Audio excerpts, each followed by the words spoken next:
26వ వచనం, 4వ అధ్యాయము 26వ వచనం.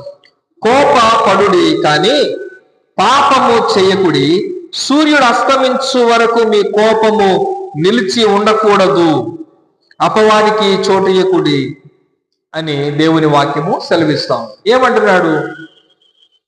కోపపడుడి, కోపం ఉండాలి. ఎలాంటి కోపము? తండ్రికి కుమారుల పైన ఏముంటది?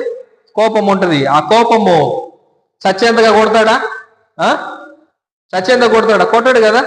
గాయపరుస్తాడా? గాయపరచడు. ఆ దెబ్బ ఎక్కడ కొట్టాలనో అక్కడే కొడతాడు. దేంతో కొట్టాలనో దాంతోనే కొడతాడు. అంటే మానసిక పరిస్థితి కలిగి ఆ బిడ్డను ఏం చేస్తాడు? గాయపరుస్తా ఉన్నాడు.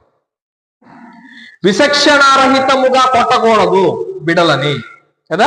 ఎలా పడితే అలా కొట్టకూడదు. కొంతమంది పిల్లల్ని కొడతారు, బా ఆ పిల్లోడు ఏమైపోతాడో అని అనిపిస్తుంది.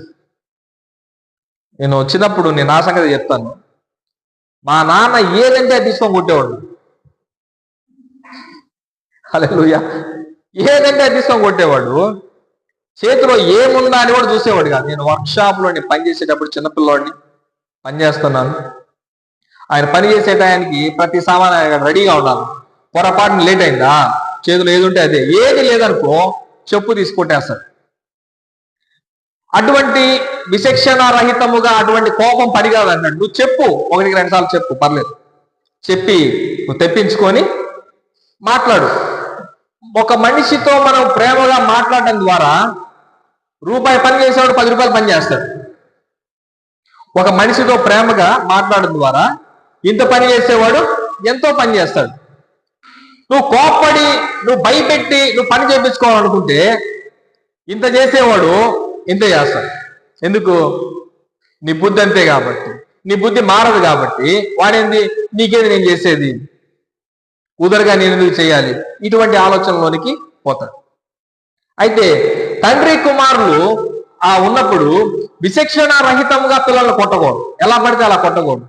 మా అమ్మ చెప్పేది, చిన్న బర్ర తీసుకొని కాళ్ళకి మోకాళ్ళ కింద కొట్టాలని చెప్పేది. పిల్లల్ని మోకాళ్ళ కింద కొట్టాలి. అక్కడ పిల్లలకి హాని ఏమి ఉండదు. అక్కడ అది చురుకు తగులుతుంది, బాగా దెబ్బ తగులుతుంది. కాబట్టి దేవుని వాక్యం ఏం సెలవిస్తుందంటే కోపపడండి. కోపం ఉండకూడదా? ఉండాలి. మనిషి అన్న కోపడకపోతే ఎట్లా? మనిషి అన్న కోపం ఉండాలి. పిల్లల విషయంలో కోపం ఉండాలి. యజమానుడు పని వాళ్ళ విషయంలో కోపం ఉండాలి. పని వాళ్ళ విషయంలో కోపడకపోతే